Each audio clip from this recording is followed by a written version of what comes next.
Y hoy las vacas de alta producción se preñan igual o mejor que las vacas de menor producción. Entonces, esa cuestión que se hablaba de la vaca alta productora, que era infértil, inclusive había predicciones que decía que en algún momento a lo mejor habría que directamente no inseminar las vacas del tambo porque igual no se preñaban, cambió totalmente. Y hoy la fertilidad que vemos en los tambos de alta producción es increíble y es muy superior a la que se tienen en muchos sistemas pastoriles.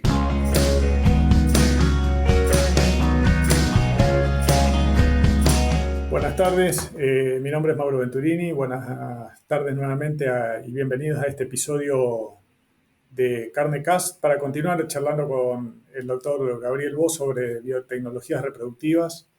Y en esta ocasión en particular, como habíamos quedado en el episodio anterior, vamos a referirnos específicamente a la inseminación artificial y la transferencia de embriones. Así que bienvenido nuevamente, Gabriel, y buenas tardes. Hola, buenas tardes, Mauro, ¿cómo te va? Gabriel, en el último episodio habíamos tocado algunos temas referentes, primero a inseminación artificial, después hablaremos de embriones.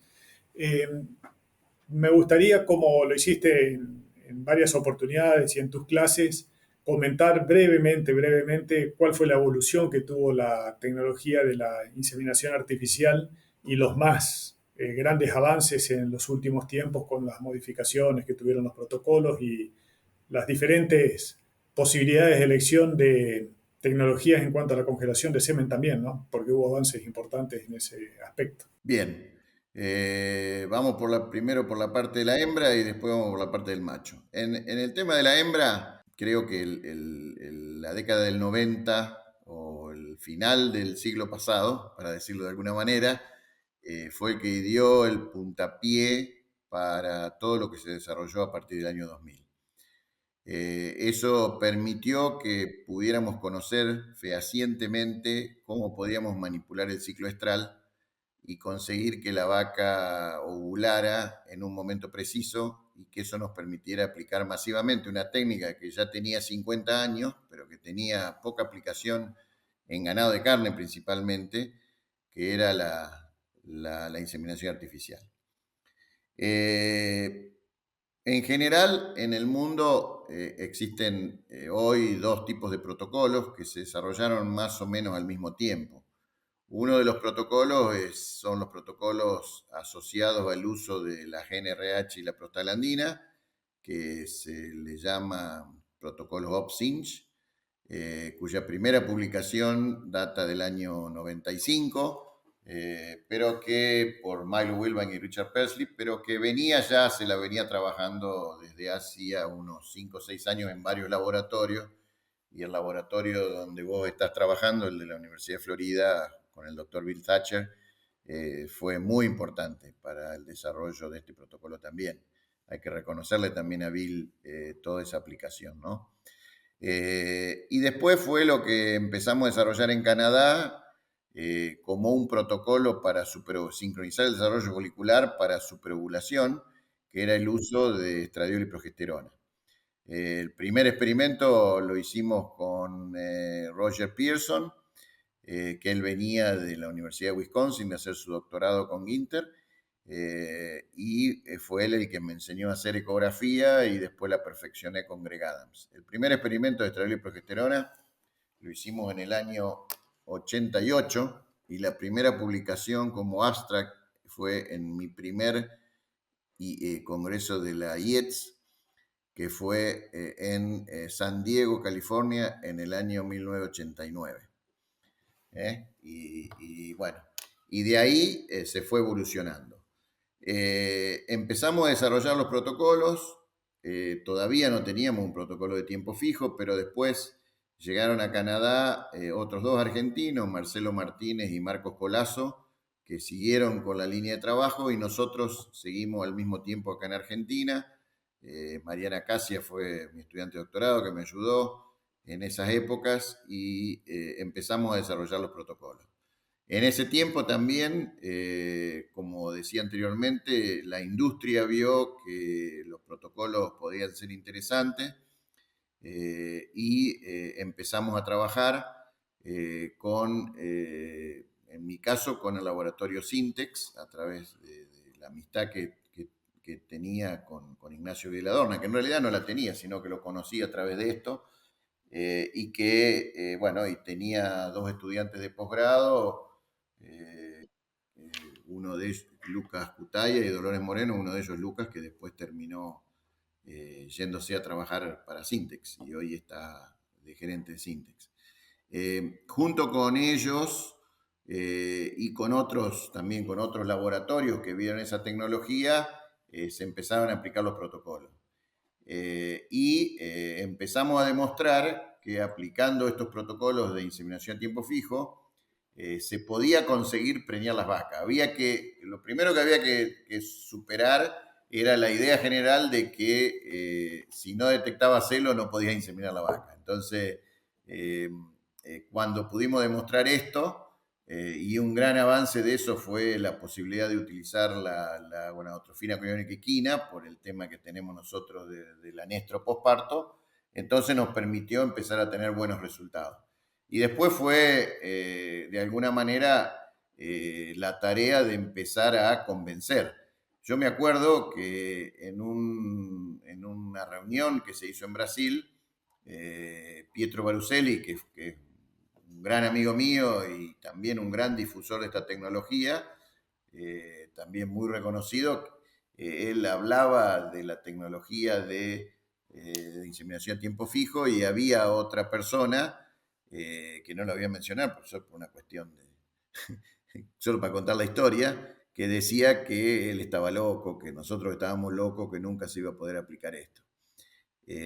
Bueno, el tiempo le demostró lo contrario y hoy esa misma persona que decía que nunca se podía aplicar, tiene una empresa que vende muchos insumos y también da cursos, y da cursos de IATF. Entonces, bueno, así es como hubo que derribar muchas cuestiones. Y eso fue a través de la aplicación y a través de la prueba y la prueba y error, porque también hubo resultados malos que tuvimos que aprender, fuimos desarrollando la tecnología. Por el otro lado, en ganado de leche también el argumento importante en ganado de leche era evitar el problema de la detección de celo, que era un tema de ganado lechero, y ahí se desarrollaron, sobre todo en Estados Unidos, el protocolo OPSIMS y todos los derivados de hoy, el cual tenemos mucho. Pero en ganado de leche se ha avanzado muchísimo, al punto tal que hoy tenemos protocolos de IATF en ganado de lechero que preñan más que lo que se puede obtener en una vaca de alta producción si la inseminamos celo detectado. Entonces hoy ya hablamos de protocolos de fertilidad. También fue una época de mucho desafío porque en la vaca lechera se creía de que la vaca lechera, porque producía mucha leche, era infértil, y en realidad no era eso, sino que lo que pasaba era que no le entendíamos a la vaca lechera y que no la sabíamos manejar. Hasta que aprendimos su fisiología, aprendimos cómo manejarla, y hoy las vacas de alta producción se preñan igual o mejor que las vacas de menor producción. Entonces esa cuestión que se hablaba de la vaca alta productora que era infértil, inclusive había predicciones que decía que en algún momento a lo mejor habría que directamente no inseminar las vacas del tambo porque igual no se preñaban, cambió totalmente. Y hoy la fertilidad que vemos en los tambos de alta producción es increíble y es muy superior a la que se tienen en muchos sistemas pastoriles. Perdón, Gabriel, que te interrumpo. Recién cuando empezaste a mencionar sobre estos protocolos innovadores en leche, ¿a cuáles te referís o qué tipo de modificaciones de la estructura original tienen para lograr ese alto índice de fertilidad? Yo creo que lo que más se entendió era que para tener éxito en una IATF en vacas lecheras tenemos que tener algunas condiciones importantes. Y eso fue definido recientemente en 5 pasos fundamentales, que se aplican tanto para ganado de leche como para ganado de carne. Eso te iba a decir si se puede trasladar también acá. Sí, esos 5 pasos son ser exitosos en tener una adecuada sincronización del desarrollo folicular para evitar los folículos persistentes, que son los que, o sea, tener un recambio folicular, tener una nueva onda folicular durante el protocolo, para tener un ovocito en excelentes condiciones. Segundo punto, adecuada concentraciones de progesterona durante el protocolo. Si la vaca tiene un cuerpo lúteo, bárbaro. Si no tiene un cuerpo lúteo, se lo tenemos que dar con alguna cosa. El tercer punto es que esos niveles de progesterona tienen que bajar rápidamente en menos de 24 horas y a niveles inferiores a 0,3 nanogramos por mililitro en el momento de la inseminación. O sea que tenemos que pasar de alta progesterona a baja progesterona. El otro punto es que tenemos que tener una alta expresión de celo, por eso tenemos que tener folículos que produzcan mucho estradiol endógeno, además de si le podemos inyectar estradiol, pero si no le podemos inyectar estradiol, tenemos que tener alta producción de estradiol endógeno por parte de ese folículo, tener una efectiva sincronización de la ovulación y después un cuerpo lúteo post-ovulación que produzca adecuadas concentraciones de progesterona. Ya no queremos que sea el super cuerpo lúteo, sino que sea adecuadas concentraciones de progesterona para que el embrión se pueda desarrollar y no tengamos pérdida de gestación. Eso llevó mucho tiempo aprenderlo. Entonces, en el primer OPSIN, por ejemplo, no se podía sincronizar eficientemente la onda folicular porque no todas las vacas ovulan a la GnRH. En ese sentido, con el estradiol le ganamos un poquito, sobre todo en vacas de carne, que tenemos un 90% de recambio folicular. Pero después se aprendió que si nosotros le inyectábamos a la vaca con GnRH entre el día 5 y 8 del ciclo, íbamos a tener muchas vacas que ovulan y íbamos a tener mucho más éxito. Entonces se hicieron el programa, el PreSync o los otros programas que hoy creo que premian un poco más, como son el doble OPSIN o el G6G. Esos protocolos que aseguraron? Aseguraron tener altos niveles de progesterona durante la sincronización y sobre todo una alta sincronía del desarrollo folicular al inicio del protocolo. A eso, en el caso del ganado de leche, el tema de darnos cuenta de que con una sola dosis de prostaglandina no es suficiente para que regrese el cuerpo lúteo. Entonces, eso creo que fue un gran avance también. Asumir que hoy, si tenemos vacas de alta producción, tenemos que darle 2 dosis de prostaglandina para que regrese el cuerpo lúteo. Entonces, ese entendimiento nos permitió mejorar la fertilidad. El otro entendimiento que creo que también fue muy importante y que pasó en ese mismo periodo es el entender la importancia del periodo de transición, la importancia de la condición corporal de la vaca en el momento del parto, de cómo tenemos que adecuar la nutrición para que las vacas se preñen. En nutrición, en lechería se ha avanzado mucho. Hoy, en los tambos estabulados, la condición corporal, la mala condición corporal no es un problema. A veces es un problema la obesidad, o sea, la demasiado buena condición corporal. Bueno, en la cría, en los sistemas pastoriles, todavía tenemos alguna deuda pendiente con eso. Pero gracias a Dios tenemos herramientas como los protocolos con estradiol, que te van a dar un 90% de recambio folicular, y el uso de la SG, que es fundamental para estimular el desarrollo de ese folículo preovulatorio, que nos permiten, a pesar de no tener las vacas en óptimas condiciones, tener índices reproductivos más o menos razonables. Vos sabés que lo que mencionaste ahora y también lo hiciste en el episodio anterior de la relación entre nutrición y reproducción, ahí en esa bisagra tal vez hay muchísimo por corregir y por trabajar, ¿no? Si bien está la herramienta de la SG para las vacas que están con deficiencia de condición corporal, a mí me parece que atacar el problema de base es en realidad solucionar el problema nutricional. Y es lo más común que uno ve en los rodeos de cría. Yo me asombré de ver la primera temporada de reproducción acá en Estados Unidos.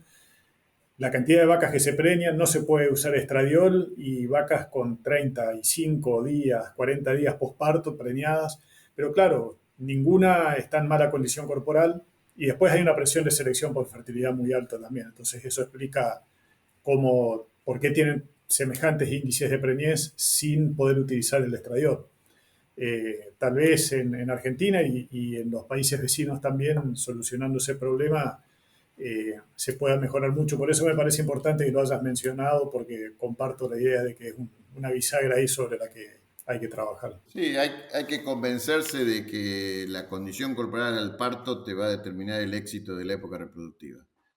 Y una vaca de carne tiene que parir en buena condición corporal.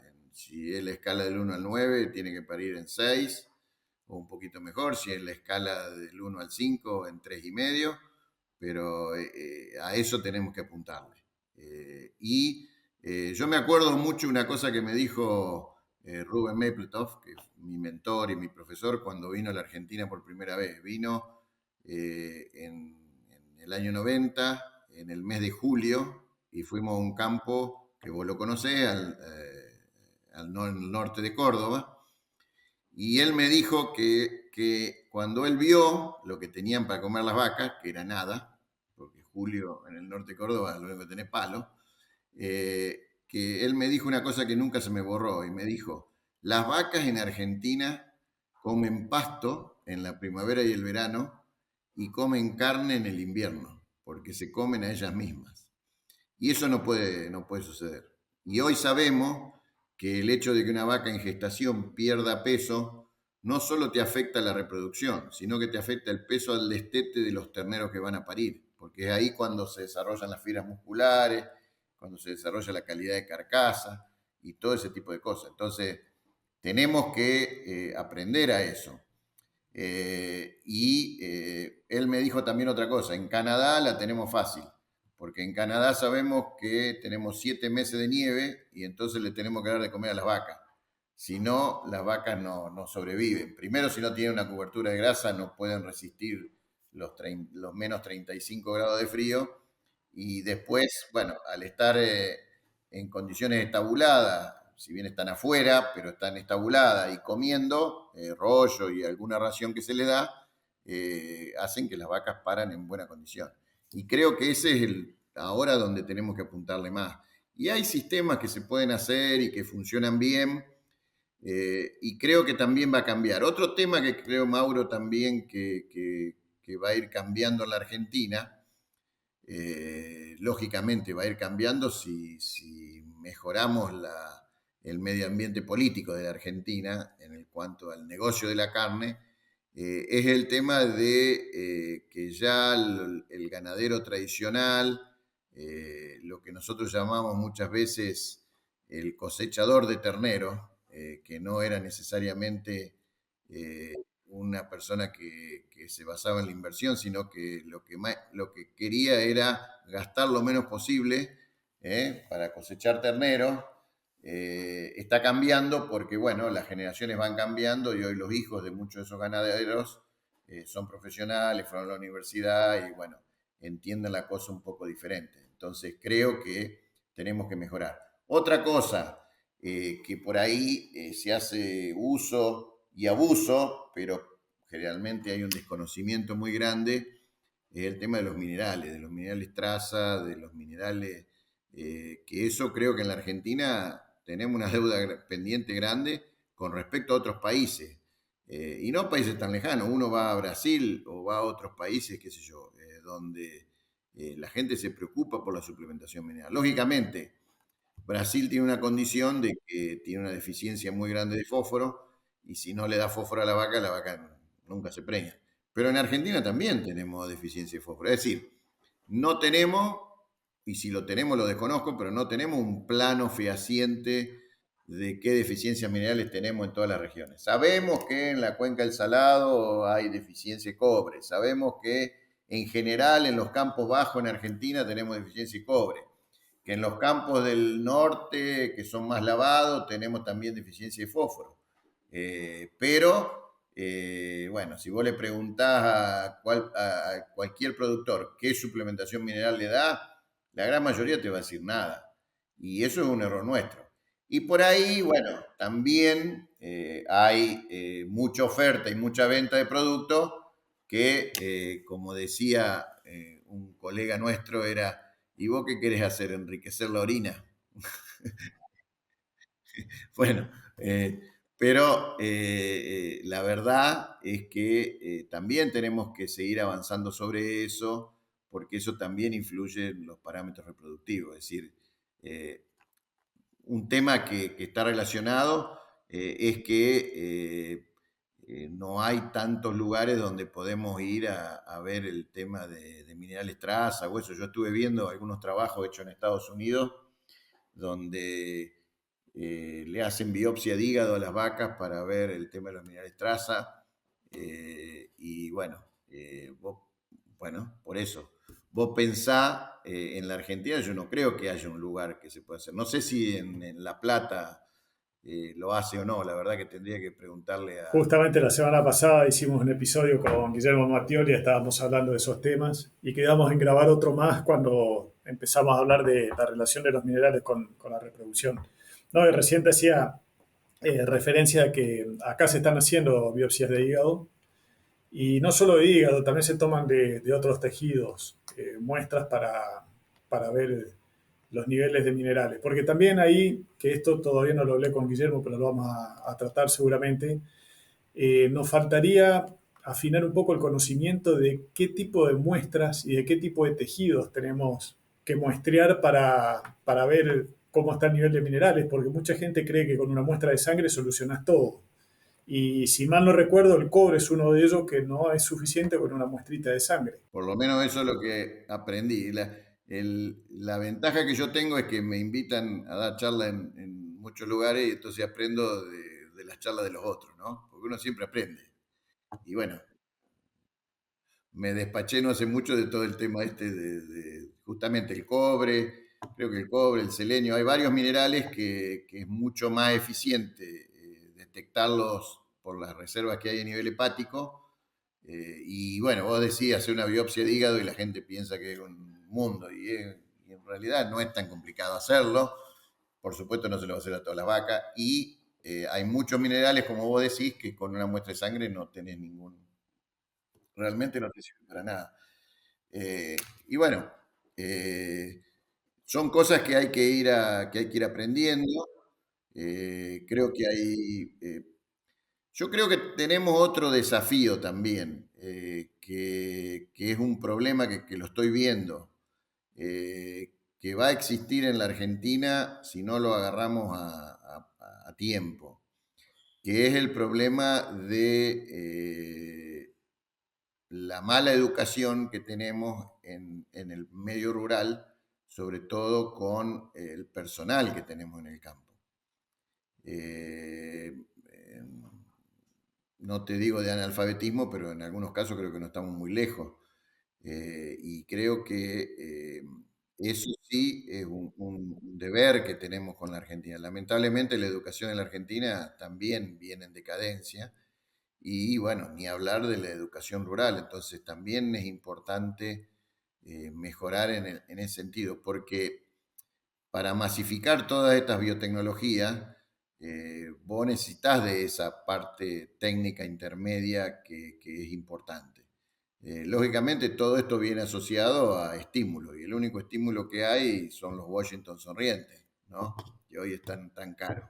Pero bueno, hablar para no hablar creo que eso también está relacionado con meter a la gente y que la gente sea parte del sistema y entrenarlos y formarlos también al personal. Entonces, también hay que cambiar un poco de idiosincrasia en ese sentido. Eh, no todas las veces te va a salir bien, a veces te va a salir medio mal, pero por ahí creo que tendríamos que mejorar en ese sentido. Eh, eh, las escuelas agrotécnicas argentinas eran un ejemplo mundial y hoy creo que todavía existen y son muy buenas, pero creo que tenemos las mismas que teníamos en 1920. Las que yo conozco, creo que no se ha creado ninguna nueva. En la época que la Argentina era otro país, ¿no? Sí, es así. Vos sabés que a mí me tocó trabajar en campos mixtos, en el norte de Santiago del Estero incluso, y la incorporación de tecnología que tiene la agricultura y la capacitación que tiene el personal para poder utilizar esa tecnología eh, marcan una diferencia abismal respecto de la gente que teníamos trabajando en ganadería. Pero es como que estamos plantados en un nivel de decir, bueno, una sanidad básica, cómo aplicar una vacuna, un desparasitante, y no salimos de eso.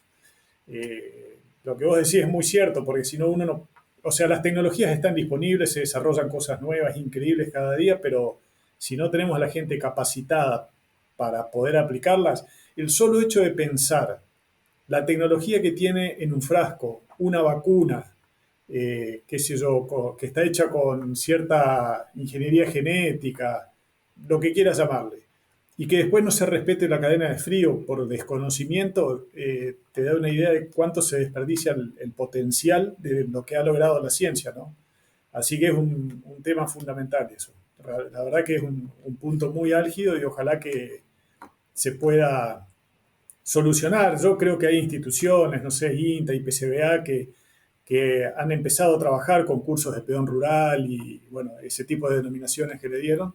No sé en qué instancia estarán ahora, pero es un punto muy importante el que acabas de tocar porque realmente se puede echar por la borda un montón de esfuerzos previos y después a la hora de bajar esa tecnología al terreno la gente no está capacitada. Yo tampoco conozco en qué estadio está eso, pero si ni vos ni yo sabemos cómo están, quiere decir que no es mucho. Sí, Porque sí, si sí. no, ese es el tema. Cuando vos decís, bueno, son cosas buenas, pero no sabemos en qué estadio está, quiere decir que o no se difunden o no se hacen en gran cantidad, porque si no, todos lo conocieran. Gabriel, nos quedan unos 7, 8 minutos. Hablemos de embriones. ¿Dónde estamos parados y brevemente cuál es el futuro próximo? Bueno, en el tema de embriones, creo que si uno ve los datos de la IETS, seguimos teniendo un gran crecimiento de la actividad de transferencia de embriones. Yo creo que el hito más importante hoy en la producción de embriones ha sido la genómica, o sea, la posibilidad de detectar si un individuo es superior apenas nace. Y eso fue lo que ha explotado el mercado del uso de la transferencia de embriones in vitro, principalmente en Estados Unidos y Canadá, en el Holando. Creo que a medida que esto empiece a aparecer en el ganado de carne también va a ir creciendo y creo que el in vitro, la tecnología de in vitro, si soluciona algunas cuestiones que todavía tiene que solucionar, que son el tema de los medios de cultivo en relación a tener un poco menos de pérdidas embrionarias que las que tenemos ahora, que son un poco más de lo deseable, y el tema de poder congelar los embriones. Si bien hay muchos embriones que se congelan y en Estados Unidos todos los embriones se congelan, todavía por lo menos lo que se hace en Latinoamérica tiene mucha variabilidad. Y yo creo que la vitrificación no es la solución, porque es complicado de implementar. Entonces creo que tenemos que desarrollar, así como se desarrolló la transferencia directa, no es necesario que sea exclusivamente igual a la transferencia directa con etilenglicol, pero tiene que ser algo fácil, algo que te permita descongelar el embrión y transferirlo en el campo en una manga sin mayores problemas. Creo que va a suceder, porque ya está sucediendo, lo que pasa que los resultados todavía son medio ondulantes, y creo que eso va a seguir creciendo. Lo que sí también creo, que era lo que te decía anteriormente, que también va a cambiar el mercado de la genética en un futuro donde no va a ser tanto show y va a ser un poco más genética real, mejoramiento genético real. Todavía está por ver cómo podemos avanzar, sobre todo en las razas sintéticas, ¿no? En el Brango, en el Braford eh, y en algunas otras razas adaptadas, cómo podemos avanzar en ese sentido. Pero yo creo que el futuro de la transferencia embrionaria va a seguir creciendo. Y Argentina, como país exportador de genética, va a seguir creciendo porque somos un país que tiene una genética muy buena y muy apreciada en todo el mundo. ¿Qué nos falta todavía?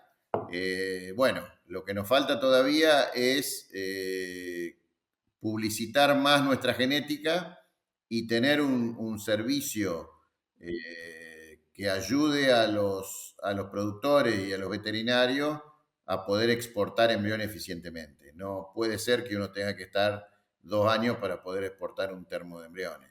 Y entonces necesitamos del apoyo. Yo veo los países tradicionalmente exportadores de genética, que son Estados Unidos y Canadá, yo veo que hay un servicio y hay gente muy preparada en el servicio oficial que te solucionan todos los problemas y vos haces una aplicación para hacer una exportación de embriones y en muy poco tiempo te solucionan todo.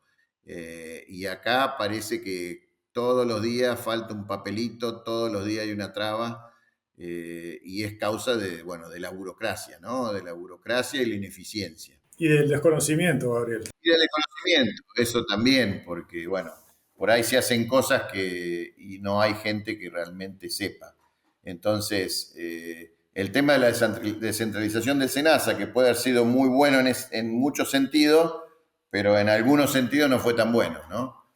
Entonces, yo creo, bueno, y creo que, bueno, lo ha demostrado muy bien uno de tus profesores, Pete Hansen, que en lechería sobre todo la tecnología embrionaria tiene una aplicación importante. Ahí sí que creo que la tecnología embrionaria tiene cada vez más aplicación y que se va a poder hacer cada vez más cosas, ¿no?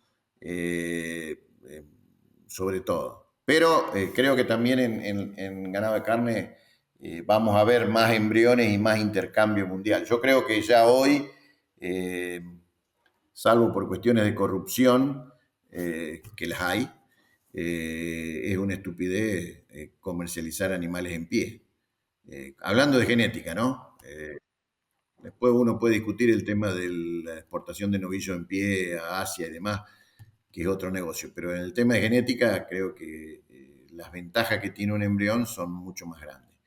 El in vitro todavía tiene el desafío de que todavía no sabemos bien qué tan seguro desde el punto de vista de la salud es la tecnología de in vitro. Con el in vivo lo sabemos muy bien y sabemos que lavando los embriones no hay problema de transmisión de muchas enfermedades, en realidad de casi todas las enfermedades que conocemos. Pero con el in vitro la zona pelúcida no es igual, entonces el lavado de los embriones no es tan eficiente y el problema que tenemos es que no hay mucha investigación al respecto, porque no hay fondos a nivel internacional como para investigar. Entonces, bueno, ahora en la IETS hemos resolvido hacer una cosa diferente, que va a ser empezar a estudiar las enfermedades desde el punto de vista del riesgo sanitario para ver si le podemos dar una salida un poco más importante al tema de los embriones in vitro. Pero yo creo que el in vivo no va a morir, o sea, la superovulación y colecta tradicional no va a morir, porque siempre hay situaciones de pocos animales y poca infraestructura que la única manera de hacer embriones va a ser el in vivo. Es decir, uno hoy, si tenés que diferenciar, y que muchas veces me preguntan, entre un embrión in vivo y un embrión in vitro, bueno, en pensar en qué producir, bueno, o si vos sos veterinario y te vas a dedicar, bueno, si vas a hacer un laboratorio in vitro, lo primero que tenés que pensar en una inversión de unos $100.000 para empezar, sin hablar de la infraestructura, ¿no? Sin hablar del edificio. Bueno, la incubadora, te necesita gente que tiene que trabajar los 7 días de la semana, las 24 del día, necesita gente muy dedicada. La incubadora del in vivo es la vaca, entonces si vos te querés ir de vacaciones, la vaca la larga al potrero y te vas de vacaciones. Cuando volvés, la superovulás y le sacás los embriones. Y la inversión que necesitas para hacer hoy embriones in vivo se limita a tener una buena lupa y si querés congelar el embrión, una congeladora. Pero después todo lo demás lo comprás, es descartable, es fácil de conseguir y no tenés grandes inversiones. Entonces, bueno, va a haber lugares a lo mejor más aislados o a lo mejor con condiciones un poco más complicadas, donde si alguien quiere hacer embriones no va a tener más alternativa que hacerlo en vivo. Y va a haber otros lugares donde hay mayor concentración de hacienda, más concentración de clientes y demás, y más posibilidades donde el in vitro indudablemente va a seguir creciendo y se va a seguir aplicando. Yo no tengo ninguna duda de eso, estoy convencido que eso va a suceder. Bueno, la verdad que es interesante ver cómo dos tecnologías van a tender a convivir, ¿no? Incluso también en algunos momentos se decían de que la idea de la convivencia de las dos tecnologías iba a subsistir hasta tanto no se encuentre solución a los problemas de exceso de tamaño, de peso que había en un principio en los embriones in vitro con los medios de cultivo que se estaban utilizando. Que entiendo que eso ya está mucho más controlado. Sí, hoy eso era relacionado principalmente al uso de suero fetal bovino en el medio. Hoy se usa, algunos laboratorios siguen usando suero fetal, sobre todo algunos laboratorios brasileños, no en Estados Unidos, pero acá todavía alguno le pone algún poquito, aunque no lo dice, pero es mucho menos de lo que se ponía antes, ¿no? Entonces no hay tantos problemas de distocias como en el principio. Sin embargo, nunca viene mal, y vos tenés experiencia propia al respecto, nunca viene mal acompañarlo con un buen plan de seguimiento de la receptora y de inducción del parto cuando es necesario.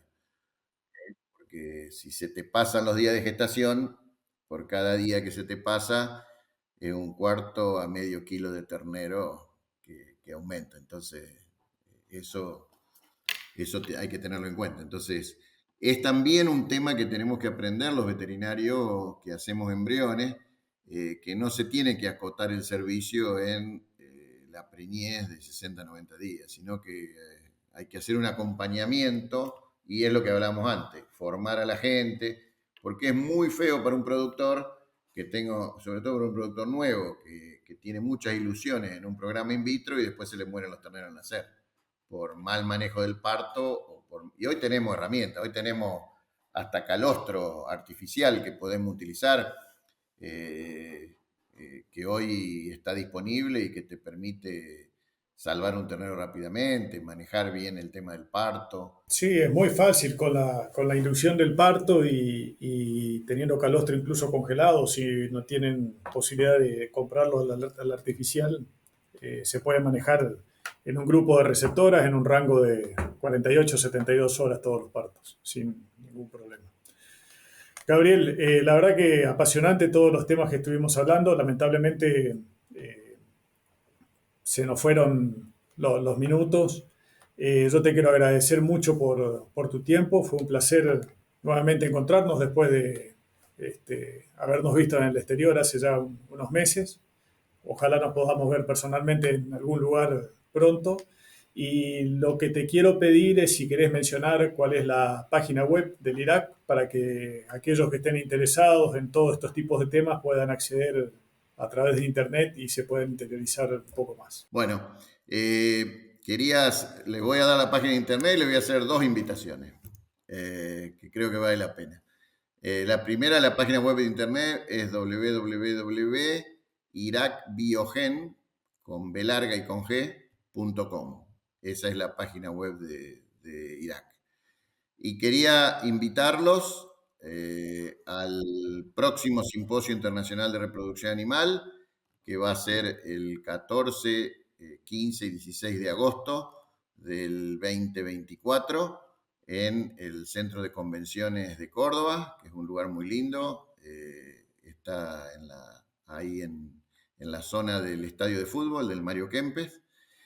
Y para los veterinarios que les gustan los embriones, invitarlos al próximo congreso de la Sociedad Internacional de Transferencia de Embriones, que va a ser a partir del 8 de enero en Denver, Colorado, y va a ser un evento muy importante porque se festejan los primeros 50 años de la Sociedad Internacional de Transferencia de Embriones. Así que todos los que hacemos embriones tenemos que ir ahí a brindar, hay cosas especiales preparadas, y darnos cuenta de lo que se avanzó la tecnología, ¿no?